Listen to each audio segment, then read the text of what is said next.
On tonight's episode of Locked On Jets, it is all about X Factors. And X Factors, whether it comes from the forwards, the defense, or even coaching adjustments that the Jets might make as they head into what could be a very intriguing season. We've already seen the impact of how, the Dubois trade has reshaped this roster. How might some of these trades and some of the players who could have breakout seasons really shape Winnipeg's fortune in this upcoming season? We'll dive into all of that on tonight's episode of Locked On Winnipeg Jets. You're Locked On the Hockey Jets, your daily podcast on the Winnipeg Jets. Part of the Locked On Podcast Network, your team every day.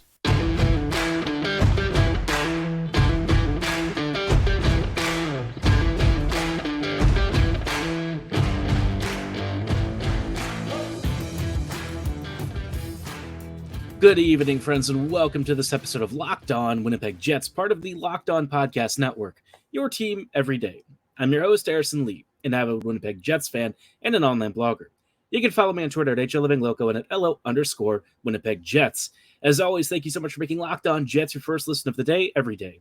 If you like what you're hearing, be sure to like, follow, and subscribe on all of your favorite podcasting platforms and YouTube. Doing so is always free of charge and ensures you never miss another episode. But most of all, and more than anything else, we just really love and appreciate your support. Now, like I said, tonight's episode, we're going to be talking about X Factors, right?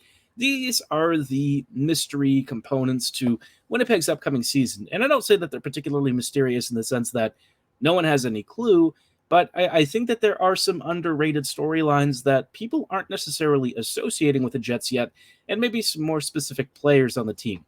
So, up front, let's talk about the X Factors. We've already talked a lot about Mark Scheifele and how that trade could reshape things, so I'm going to shy away from that, right? We just talked about it yesterday. I think you get the idea there. I want to focus on some of the players that have maybe gone a little bit under the radar.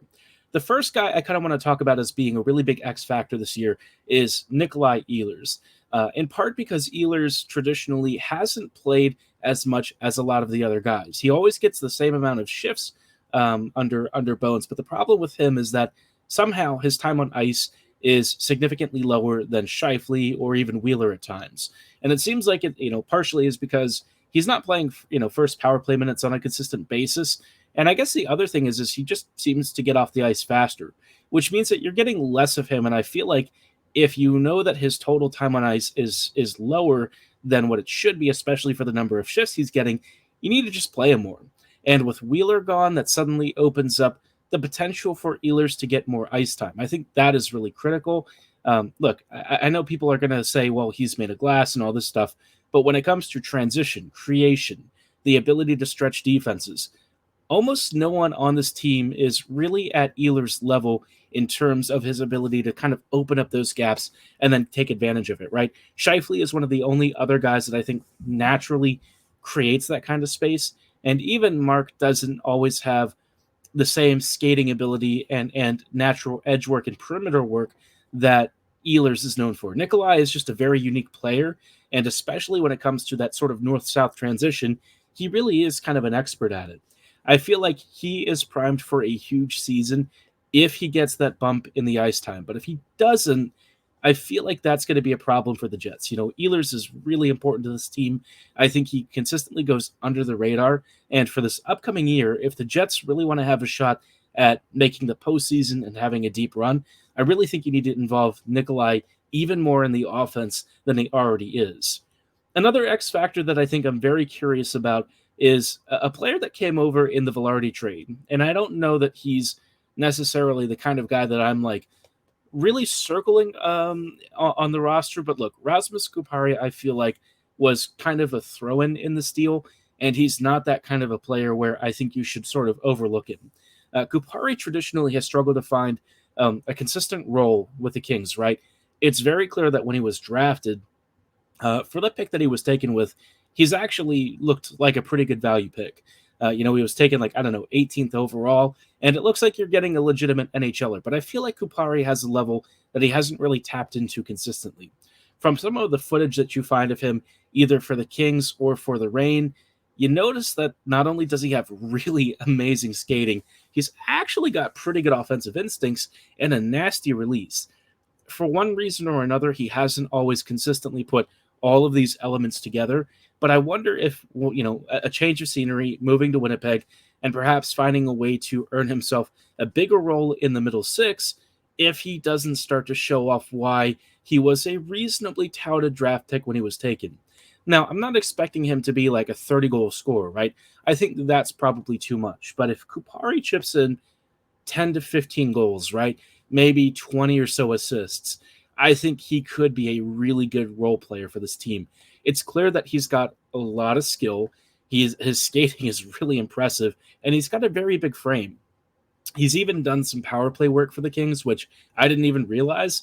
And some of the one or two of the goals that he scored there are pretty impressive. You'll see him, I think, work down low, but his ability to sort of dip and dangle between defenders, his spatial awareness, his offensive instincts, there's an interesting player there, and I feel like he might be a little bit overshadowed in this deal because obviously Iafallo and Velarde have much bigger track records, especially successful track records. But for me, Kupari, I'm keeping an eye out for him. I really want to see what he does in this camp, this upcoming preseason. I really feel like his ability and his skill might be a little bit slept on. The last player I'm kind of also keeping as an X factor is Morgan Barron, and I know we've talked about Barron before. You know that I'm personally a huge fan of his. His game really took a big step this past season to where I thought he might have another level to reach. And if he does take another step this year, really it's just kind of down to the finishing department, which isn't entirely in his control. I think he did a lot of the stuff right. For one reason or another, the puck just wouldn't always go into the net like he wanted. I don't know what happened with that. I think he was a little bit unlucky. Maybe there was just a slight miss on an angle. If he starts to figure out ways to pick those corners a little more cleanly, though, maybe he gets a little bit more puck luck. I can envision a really big season for Barron, and I could see him really starting to earn more and more trust from the coaching staff and get himself promoted. He's a really good player. I think he does so much right on the ice, especially details-wise. If he can find a way to start proving that he might even have maybe even closer to like a second level or second line gear in his game, you really can't go wrong with him. I'm very excited. I would love for him to become the Andrew Kopp successor that the Jets have frankly struggled to find recently. And if he does, that is fantastic. He's a great player. I think he's got a bright future. Even if he doesn't start scoring a ton more this year, I think he already contributes a lot as it is. It would just be nice if he can get that extra little bit of juice that could put Winnipeg in even better straits for a playoff run. Now, obviously, there are some other players at forward that I think are worth keeping an eye on, but I wanted to talk a little bit about the defense as well, because I feel like this year has the potential to really reshape how this Jets blue line looks going forward. We'll dive into all of that in just a moment, but before we go any further, I did want to shout out our friends and partners at FanDuel. Take your first swing at betting MLB on FanDuel and get 10 times your first bet amount in bonus bets, up to $200. That's right, just $20, and you'll land $200 in bonus bets, win or lose. And for a lot of you folks, that losing part probably is a bit of a saving grace. That's $200 extra you can spend on everything from the money line to the over-under to who you think is going to hit the first home run. Or maybe for you AL East fans, if you think the Jays are going to finish at the top of the division, you can leave your prediction there. Or if you think it's another team, like, hey, my Baltimore Orioles, maybe you want to bet on us too. Just kidding. You're all going to be angry. I know. Sorry. No matter what, though, no matter what you're betting on, you can do so with FanDuel and be sure that it's an app that's safe, secure, and super easy to use. And when you win, you get paid instantly. Who doesn't love a little bit of instant gratification? There's no better place to bet on MLB than FanDuel, America's #1 sportsbook. Sign up today and visit FanDuel.com/lockedon to get up to $200 in bonus bets. That's FanDuel.com/lockedon. FanDuel, official partner of Major League Baseball. Hello, friends, and welcome back to this episode of Locked On Winnipeg Jets, part of the Locked On Podcast Network, your team every day. Every day, thank you so much for rejoining us on tonight's episode as we dive into a couple of X factors for Winnipeg's upcoming season. In the past, I've talked about questions facing the Jets. Now I wanted to focus on players that I'm kind of keeping an eye out for. And obviously, spoiler, the third segment, we're going to be talking about some coaching adjustments and things that I think we should be keeping a close eye on. But before we get to that, I wanted to focus on the defense as well. We talked about the forwards. The defense, I think, is a little bit less clear-cut with X factors, right? This is an area where preseason, I think, could have a really tremendous impact on how we look at this defense. So the first X factor that I think is kind of something to keep an eye on is Josh Morrissey, right? And I know that this sounds strange when he just had a monster season.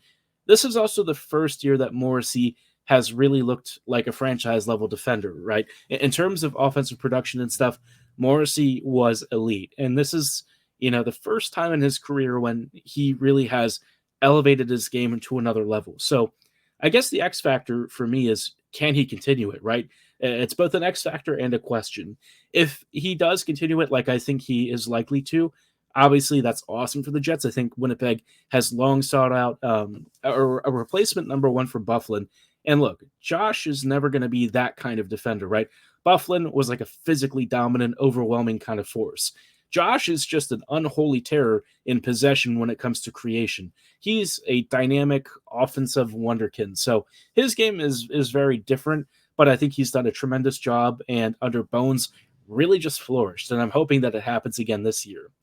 Now, on the other side of X factors, I'm looking at Neal Pionk. Pionk's last season was, if I'm being entirely honest, pretty bad. The defensive lapses and coverages that he missed, the reads that he struggled with, a lot of this stuff was what we kind of saw when he was in New York. And that Rangers version of Pionk ranked darn near towards the bottom of the NHL in terms of defensive impact. And, despite being really gifted and scoring some worldies of goals, the reality is what Pionk gave up just wasn't really compensating for what he gave to his team. And I think that is kind of the issue that the Jets are likely to face this year. And so I kind of wonder if he's going to continue to be a player that the Jets lean heavily on, or if he maybe starts to take a little bit more of a reduced role. Given his contract and how much the team seems to love him, I'm going to bet on the former, right? I don't think that they're going to reduce his ice time. I don't think that they're really going to change his role. The only thing that I could see is him maybe getting traded at some point, but I don't really think that that's going to happen. I think the team really likes him. I think his personality very much meshes with the room. So in terms of what's happening on the ice, it might be a situation where we just sort of have to grin and bear it. Most teams have a defender who struggles, but I feel like Pionk's struggles are pronounced enough to where it has a pretty significant impact on the rest of the team. If he somehow has a turnaround this season, it would be a huge godsend for a team that, quite frankly, doesn't have a lot of high-end puck movers with skill that aren't, net negative somewhere else. If Pionk has an even average season, right, I would 100% take that. I think it'd be great. The standard last year was pretty low, so if he can really surpass that and kind of go back to where he was when he was in the bubble season, I would be thrilled. And I'm not expecting it. I'm not asking for it because I know it's probably not going to happen. It's just a small part of me that's really hoping that he's able to recover some of his form and go back to where he was a couple of seasons ago. Now, the last X factor I want to point out is really, I would say, the number 6 defender spot. I feel like one of the defenders on this team is going to get traded. I don't know who it is yet, and I don't know that it's necessarily going to happen before the trade deadline, but I feel like there might be some internal competition for a chance at the number 6 defender spot. And this would be really helpful for the Jets because right now, as I've said in the past, the Jets' blue line is not super mobile. And if Winnipeg can have one of the young players, whether it's Heinola or Chisholm or somebody else, win that last spot and kind of give the Jets a little bit more backward or back-end mobility, I think it could really have positive upstream impacts, especially on the offense, right? The blue line, hasn't always been capable of supporting the forwards in the way that they need, especially down low. So somebody who's got puck moving ability, who's confident in possession, and who can carve up the offensive zone, I think would be super helpful for this team. And also just somebody who can pass. I know that sounds really simple, but the number of passes the Jets defenders have missed, which has killed breakouts and usually led to counters against, it'd be nice if somebody can connect the dots a little bit more frequently. Obviously, it's tough to do so under pressure, but the Jets have some guys who I really think could do it. And if Winnipeg can really solidify the back end of this blue line unit, you might start to look a little bit better in this upcoming season. But of course, all of that kind of relies on one last X factor, and that's the coaching adjustments. I'll talk about what I could see the Jets maybe improving in and where, they may be at risk for taking a step back in just a little bit. Hello, friends, and welcome back to this episode of Locked On Winnipeg Jets, part of the Locked On Podcast Network, your team every day. Thanks for joining us on these closing thoughts of tonight's episode of Locked On Jets. We're talking about X factors, right? Things that could help influence Winnipeg's season one way or another. Now, we've talked about the forwards and the defense. I think the last thing that I would say is a really major X factor that's not related to the roster necessarily, or at least directly in that sense. It kind of comes down to coaching adjustments, right? This past season, Bones and the staff, I thought, did a solid job in most areas, but there were some very key problems with the team. And the biggest one for me that remains a huge sore spot and is a huge X factor for this upcoming season is the power play. And I've complained about the power play before. You've probably complained in my comments about it. It's hard to watch if we're being honest. I don't know what they're doing on these power play drills, but it feels like Winnipeg's power play went from being really dynamic early in the season to suddenly stop skating about halfway through or even earlier than that. The Jets' power play was just wretched. It didn't score. There was no off-the-puck movement. There was no deception. It just looked like a unit that was totally dead in the water. And then, there were some lineup changes and stuff that I didn't always agree with. And, the power play has been an issue for the Jets for the past few years. And I feel like this is kind of the time to get it back on track. With some really smart adjustments, the Jets could have a much more venomous unit. I feel like just by virtue of the talent that they brought in, the second unit is likely to be an improvement on last year's second unit. I think the top power play unit will also be pretty good. It's just, are they actually going to be dynamic enough when they're out of possession to make the most of it? Because, last year and the years before, the power play is just really static. It always goes through Kyle Connor, and it always gets saved. This is one of those chances where I think you really have to kind of go back to the drawing board and rethink how you run this special teams unit, because Winnipeg has the man advantage, but it always looks like it's just a 4v4 situation. Winnipeg has a way of isolating itself and not really giving that special teams unit the attention it deserves. And I feel like that held Winnipeg back this past season, especially since when it came to even strength scoring, the Jets really weren't able to cash in all that often. So, it'd be nice if Winnipeg's power play can really improve and kind of pick up the slack, because talent-wise, I think they've got, plenty of great scorers on this team to put a hurting on most opponents. It's just, can you do it consistently, especially when you have the man advantage? I think that would be really critical for the Jets. I suppose the second X factor for coaching for me is how the Jets are going to use the blue line, because as the year wore on last year, the defense became a lot more conservative and wasn't able to participate offensively as much. It felt like the Jets were pulling them back a bit, and I feel like that's a mistake.